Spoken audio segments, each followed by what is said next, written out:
Labdien, man sauc Mārtiņš Sproģis. Jāatzīst, ka puķi rokās es jūtos drošāk nekā šobrīd šeit auditorijas priekšā. Bet, jā, kā ir, tā ir. Ja. Tāpēc paņēmu arī lapiņas līdzi. Pirmoreiz kiteboardu, kitesurfingu puķošanu latviski, kā saka, pamēģināju jau 2004. gada pavasarī. Bet aktīvāk sāku no 2005. gada vasaras nodarboties. Un no sākuma, protams, kā jau viss ar twin-tip dēli. Pēc tam vēlāk no 2007. gada sāku arī ar viļņu dēli, tas kaut kas līdzīgs surfa dēlim, ar kur tiek braukts parasti vienā virzienā. Tas šobrīd arī ir tas, kas puķošanā aizrauj visvairāk. Brauc arī, protams, ar visiem pārējiem dēļiem, gan ar twin-tip dēli, gan ar skimboard dēli, gan šobrīd es arī ar race dēli sācis braukt.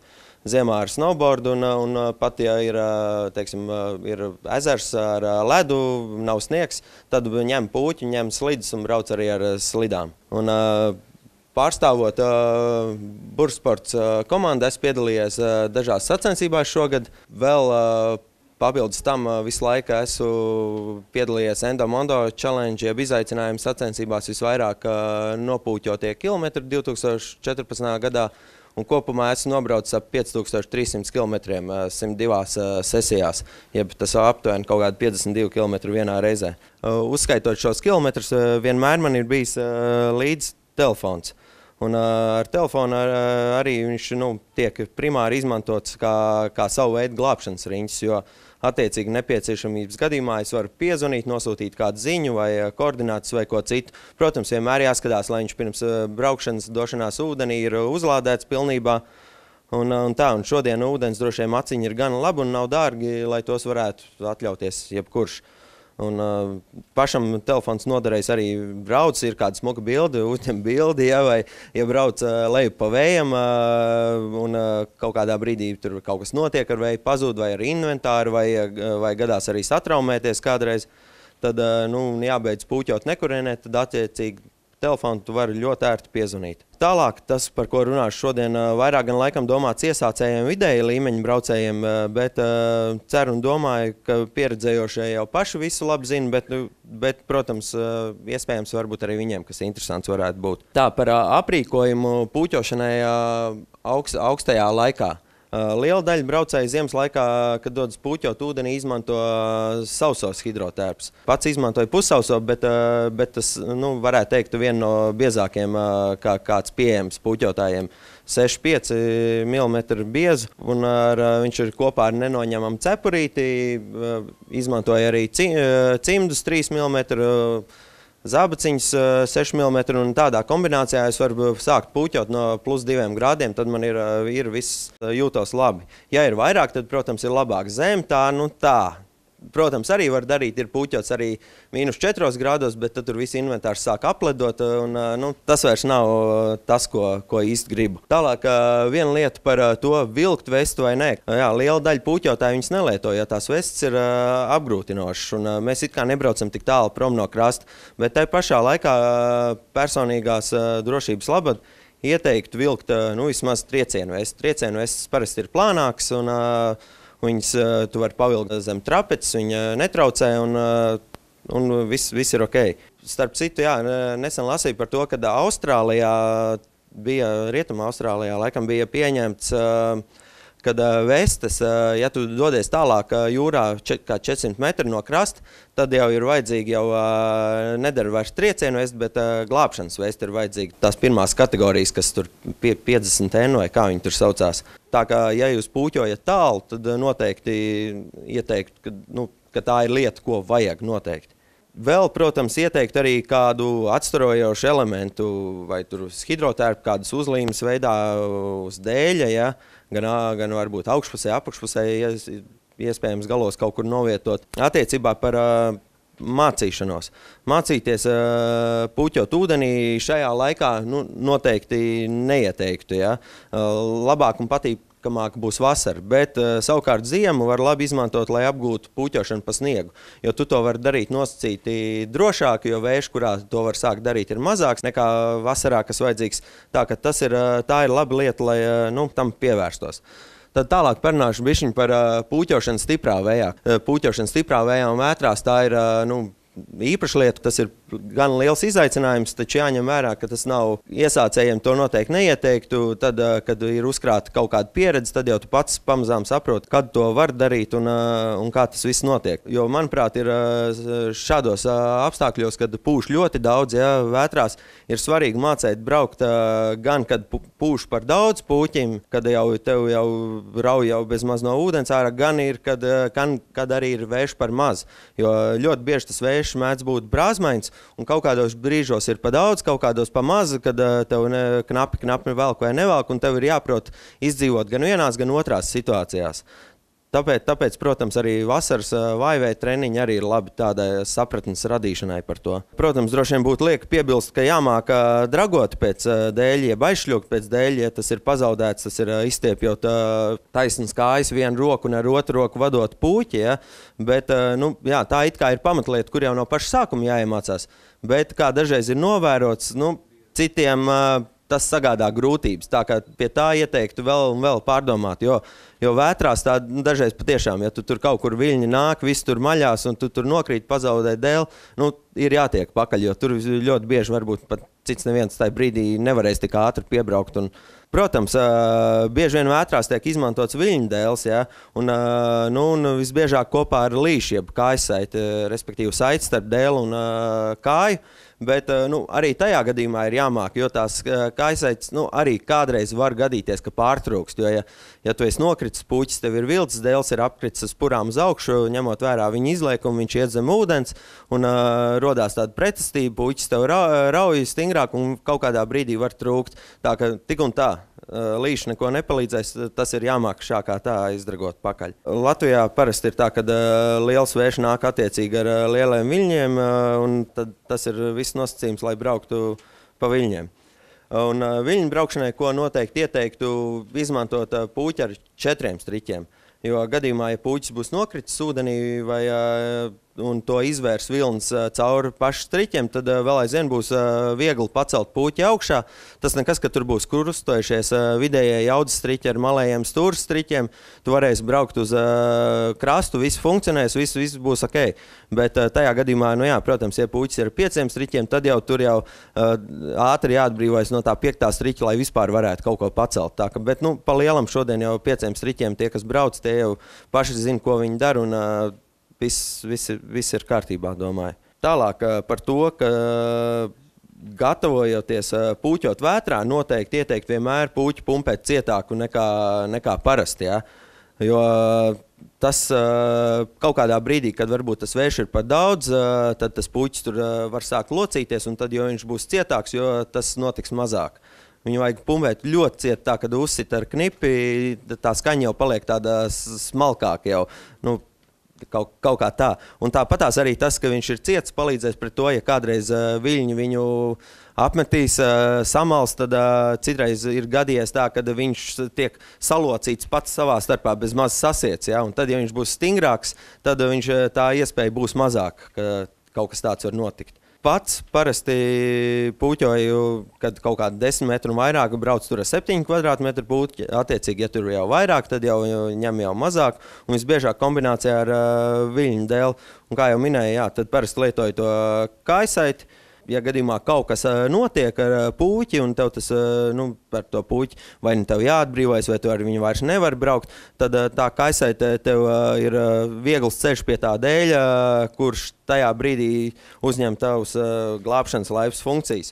Jo pašam ir bijis gadījums Salkšustos pirms dažiem gadiem, kad arī bija pūta kaut kāds vējš 15-20 metri, dažbrīd bija virs 20 un varbūt arī virs visiem 25, bet kaut kādos brīžos viņš šķiet nokrit arī zem 10, jo tas brauc ar 5 kvadrātmetru puķi un viņš knapi lidoja un krita ūdenī, un tad vienā brīdī nokrit, tur bija viļņi, 4-5 metri, viņš uzgāzās virsū, saplēs puķi uz pusēm, un tad nekas cits neatlika, kā noraut drošību, puķis palika vēl līšā pie trapeces, un pats attaisīja bišķiņ trapeces vaļā, sagriez āķi uz muguras, lai viņš netraucētu gulēt uz dēļu, tad apgulos uz dēļu un ar viļņiem airēja ārā, un puķis lēnām vilkās līdzi. Protams, varētu arī tur mēģināt to visu satīt, bet tā kā ar viļņiem es gāju ātrāk ārā, tad es par to visu tīšanu nedomāju un ļoti ātri bija krastā, bet šajā gadījumā gadījumā arī, ko es gribēju uzsvērt, ka man bija līšs un man bija viegls pie tā dēļa tikt, jo, ja tas līšs nebūtu, tad dēls būtu kaut kur citur, un tad jau viss jau būtu jau grūtāk bijis. Bieži vien vētras laikā vēju pavada arī lietus, ja, kas sāpīgi sit pa seju. Ja, un patiesībā to dara nevien lietus, bet arī viļņu galotnes, ko vējš norauj. Tās arī tikpat sāpīgi sitās. Tad citreiz, lai tu no tā samazinātu kaut kādu, tad tu vari aizklāt roku mazliet priekšā sejai. Bet tai pašā laikā, kad tu brauc pa jūru, visu laiku ir jāskatās apkārt, kas notiek. Ja tu redz, ka kaut kur tur tālumā ir melnums un viņš nāk tuvāk, tad ieteiktu noteikti jau apsvērt iespēju doties uz krastu, jo visbiežāk kopā ar to melnumu nāks lietus, būs pirms tam vējš, viņš būs brāzmaiņas, varbūt, ja jau dotajā mirklī viņš ir gana stiprs priekš jums, tad nākamajā mirklī varbūt viņš jau būs daudz stiprāks nekā būs tās prasmes. Tā kā tādos apstākļos arī vienmēr ir svarīgi, ka tu nepūķo viens.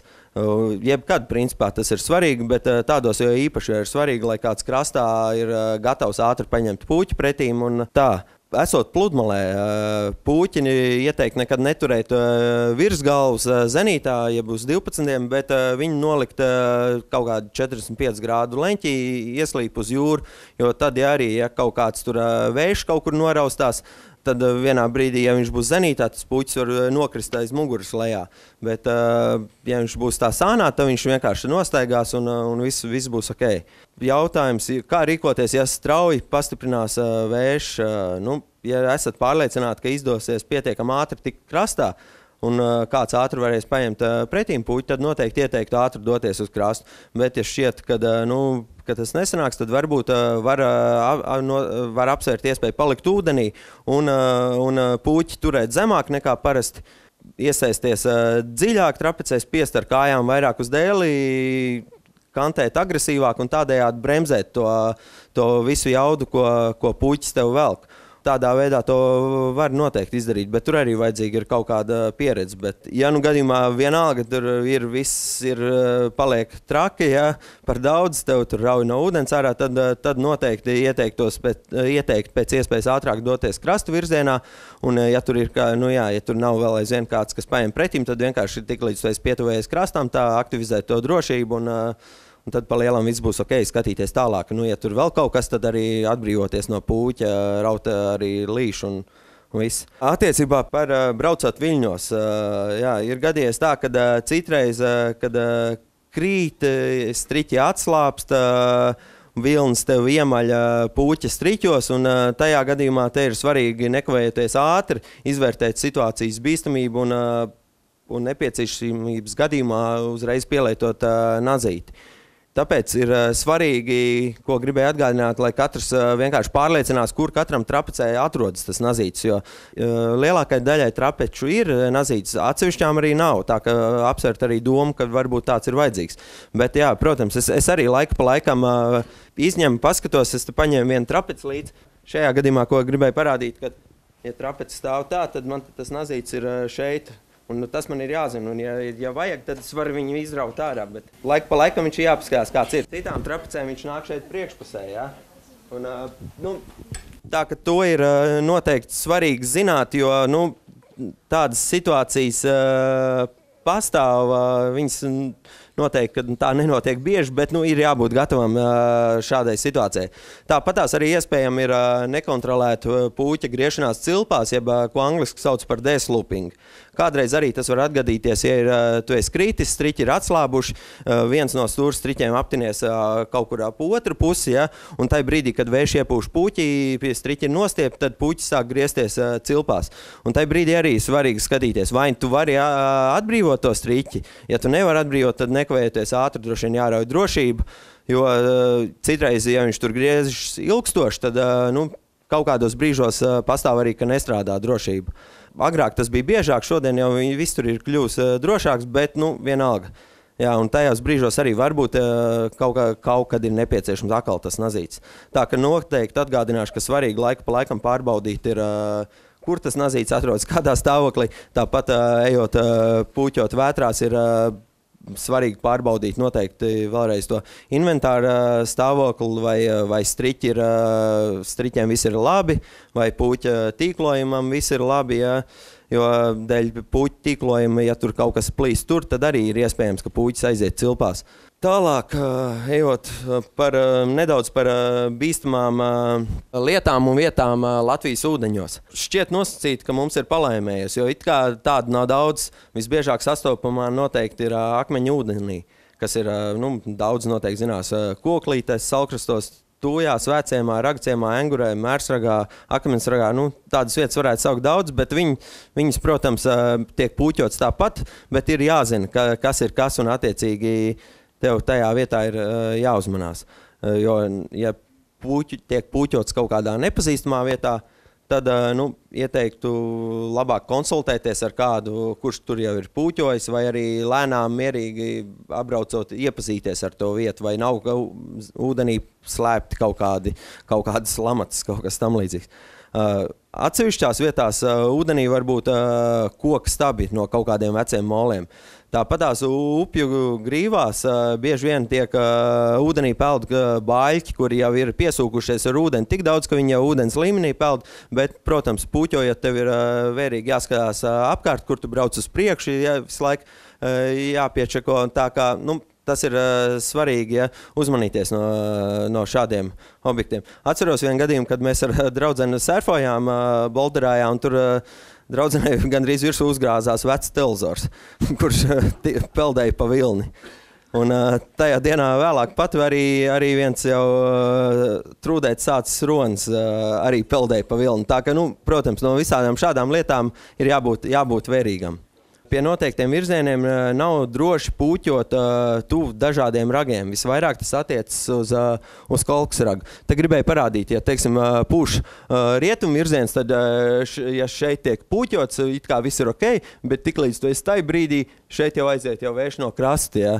Un tā, ka, tas nav droši. Tas pats, ja pūš ziemeļa rietumu, tad arī šeit kā ir puķot droši, šai brīdī jau vairs nav droši. Un līdzīgi arī otrādi. Te mazliet no Rīgai tuvākas vietas, no Ragciem tāpat, it kā teorētiski var puķot pie vēja, kas pūš gar krasta. Šeit viss ir leju pa vējam, bet tiklīdz tu esi aiz raga, tur jau atkal nav nekā leju pa vējam. Tā ka no tā viss ir jābūt vērīgam. Un bieži vien arī pie visiem šiem ragiem, pie dažādiem vēju virzieniem veidojas arī kaut kādas traumas. Tā kā noteikti neieteikt viņiem līst. Vēl pie apdraudējumiem jāmin arī tie paši zvejnieku tīkli, gan likumīgi izliktie, kas vieglāk pamanām, gan arī malzvejnieku izliktie, kas grūtāk pamanām. Bet vienmēr, ja tu braukšanas virzienā skaties, kas notiek, un pamanīt jau viņus var. Tāpatās vasarās arī tuvāk Rīgai, kas izteikts, ir daudz peldētāji, kas arī apgrūtinājums. Un noteikti izvairieties braukt starp peldošiem atpūtniekiem. Kā, protams, tas Jūrmalā ir redzēts, ir citi brauc starp, bet es neieteiktu. Man liekas, tas nav korekti to darīt. Tā, ka, jo vienmēr jau var atrast arī kādas vietas, kur viņi nav. Tai pašā laikā, ko es gribēju uzsvērt, ka noteikti jāpriecājas, ka Latvijā mūsu ūdeņos ir pa lielam viss ir droši, jo mums nav nekādu ūdenī mītošu tur radību, tur, kas ārzemēs ir, teiksim, kaut kādi jūrseži, haizivs, vaļi, jūras lauz, krokodili, medūzes, bruņrupuči, un tā var aiziet un aiziet. Tā kā tas viss ir ļoti droši. Tālāk mazliet gribēju pieskarties pa vējam braukšanai, jeb kā cits sauc par daunīti, pavējnieku. Ļoti laba štele, interesants piedzīvojums, labi iespēja ķert viļņus un nedomāt par spiešanos atpakaļ pret vēju un atgriešanos sākuma punktā. Tikpat labi to var uztvert arī kā ekskursiju ar piekrastes ainavas vērošanu, arī forši. Un noteikti ieteikt braukt vismaz divatā vai arī lielākā kompānijā, bet pirms tam vienojoties par to, kurā vietā finišēsiet, vai būs kādas citas pieturas, cik ātri brauksiet. Un šeit es domāju tā, vai koncentrēsieties uz viļņiem, viļņu braukšanu, kādā vietā foršāks vilnis, tad tur atkal var bišķiņu vairāk pabraukt un kaut kā tā. Labāk, protams, ja ir kāds, kas aizved uz startu vietu un sagaida finišu vietā, un nepieciešamības gadījumā arī arī aizbrauc pakaļ pēc jums kaut vai distances vidū. Ja tāda pavadošā transporta nav, bet ir 2 auto, tad, protams, viena mašīna var atstāt finišā, ar otru aizbraukt uz startu, bet tad, protams, ir jābūt pārliecībai par prognozi, distance varbūt nevar būt tik liela un prasmēm jābūt attiecīgām. Vienmēr braucot downwindā jāpieskat vienam otru. Nedrīkst pārlieku tālu atrasties viens no otra, jo gadījumā, ja rodas kāda nepieciešamība palīdzēt, tad lai to var pamanīt, jo, ja attiecīgi būs pārāk tālu prom, tad bieži vien pat nevar redzēt, kas tur īsti notiek. Protams, var vērot pēc pūķa, vai tur viss ir kārtībā, bet, ieteikt vienam otru vairāk pieskīt. Ieteikt arī, kad brauc gar krastu, vērot to krastā, ja nav meklēt kaut kādas atpazīstamas objektus, lai saprastu pēc tiem apmēram, kurā vietā atrodies, cik tālu vēl jābrauc. Tāpat tās ieteiktu arī padomāt par to, ka dažreiz vējš mēdz mainīties tā brauciena laikā. Sākumā viņš var būt vājāks, vēlāk var būt stiprāks, attiecīgi izvēloties attiecīgo puķa izmēru. Bet tā, protams, tā lieta ir ļoti laba. Tad mazliet vēl gribēju pievērsties traumām. Pamatā uzskatu, ka puķošana ir drošs sporta veids, jo ar atbilstošu apmācību, prasmēm, piesardzību ir iespējams izsargāties no traumām. Bet tomēr, ja netiek izvērtēti visi apstākļi, neapdomīgi rīkojieties vai pārgalvīgi, vai pārpūlat sev, nogurdinat, pārliek zaudēt uzmanību, vai arī apgūstot kaut kādus jaunus trikus, pastāv iespēja satraumēties. Šeit es dažs uzskaitīju, principā jau var daudz dažādas, bet tas kā jau jebkurā sporta veidā var viņas gūt. Ja. Pats personīgi esmu lauzis potīti vienreiz gar krastu šļūcot ar skimbordu un puķi, un vienreiz jūrā dziļumā iekšā lauzis ribu. Un tad bija tā, tā sajūta bija tāda, kad ir jāsaņemās, jāizbrauc līdz krastam, un jātiek viss galā, jo skaidrs, ka tev tur neviens neko nevarēs izdarīt tajā brīdī. Un pārējot kaut kādu zilumu sasitumu, tā ka pa lielam viss jau ir ļoti labi. Ko es gribēju teikt, ka puķošana ir ļoti forša lieta, lielisks sporta un izklaides apvienojums. Iespējams nodarboties gan ziemā, gan vasarā, attiecīgi vasarā pa ūdeni, ziemā pa sniegu, ledu un tam līdzīgi. Lielisks arī ar to, ka to var darīt gan mierīgi, gan agresīvi, to var darīt gan vīrieši, gan sievietes, veci, jauni, ja, nosacīt, jo, ko es arī lasīju, ka vecākais skateboardists, laikam, ko es esmu manījis, kādreiz ir bijis 88 gadi, tā, kad man liekas šķiet, ka tas ir diezgan, cienījami arī tādā vecumā braukt, un tas noteikti arī parāda to, ka puķošana ir gan demokrātiska pret dažādiem vecumiem. Tā kā ieteiktu mēģināt nekad nenonākt tādā situācijā, ar kuru jūs nespējat tikt galā, un tāpat vienmēr mēģināt šādām situācijām iepriekš jau sagatavoties, internetā apgūstot informāciju, runājoties ar citiem puķotājiem un tam līdzīgi uzklausot viņu padomus, jo jūs vairāk par to zināsiet, jo jūs būsiet spēcīgāks dažādām situācijām. Tā kā, ko novēlēt, gūt prieku no katras puķošanas reizes, tā kā es to gūstu. Paldies, Mārtiņ. Vai ir jautājumi? Jā, ir. Mārtiņam jautājums. 12. decembrī, kad tu brauc ar puķi risināt, vai tas ir droši? Un ja tu puķim, piemēram, priekšējā strope būtu plīsis tālākajā punktā no krasta, kāds tavs būtu rīcība, lai tu tiktu krastā? Tur es nosacīti, tas nav droši, bet apsverot to, teiksim, braucot to, kad risnā ir tas vilnis, ir perfekts tajā pret to vēju virzienu. Tad vienmēr es, kā es uzsveru, es lietoju līšu, ja? Un, ja gadījumā man kaut kas notiek ar puķi, un es saprotu, ka es tur vairs neko viņam nevarēšu izdarīt, tad es puķi vienkārši atbrīvojos, lai viņš iet jūrā un airēja ārā. Tur straumas nav tik spēcīgas, viss tikt ārā ir diezgan viegli, jo laika pa laikam nāk vilnis, tik līdz nāk vilnis, tu pirms viļņa, tu skaties gulas dēļ, skaties pār plecu, kā nāk vilnis ātri uzairē, iegulies vilnis tev pastum ik pa brīdim. Un tā īpaši daudz netērējot spēkus ļoti ātri var tikt ārā. Tā kā es domāju, ka ja ir atbilstošas prasmes, tad to var darīt, bet iesākumā, protams, to nevienam neieteiktu. Jā, tā kā tu teici, Risnā, tur ir straumes ir tieši uz krastu, un ar viļņu spēku tur var ļoti labi tikt krastā. Tas nav tā kā dažās citās vietās, kur straumi ir kopā ar vēju, tur ir tieši otrādi. Bet jābūt ļoti uzmanīgiem, protams. Tāpēc ir jāpārbauda gan striķi, gan viss pārējais inventārs. Jābūt tam gatavam. Arī attiecībā par Risnu ieteikt, to vienmēr, ko es teicu jau par līšu, un līšam arī ir, tu nevari likt vecu līšu, ja tu esi viņu lietojis vairākus gadus, tad noteikti ieteikt padomāt viņu nomainīt, jo viņi arī mēdz plīst. Un tai pašā Risnā man vienreiz arī viņš ir pārplīsis, bet tad ar puķes izbrauc un pazaudēja tai reizē dēli.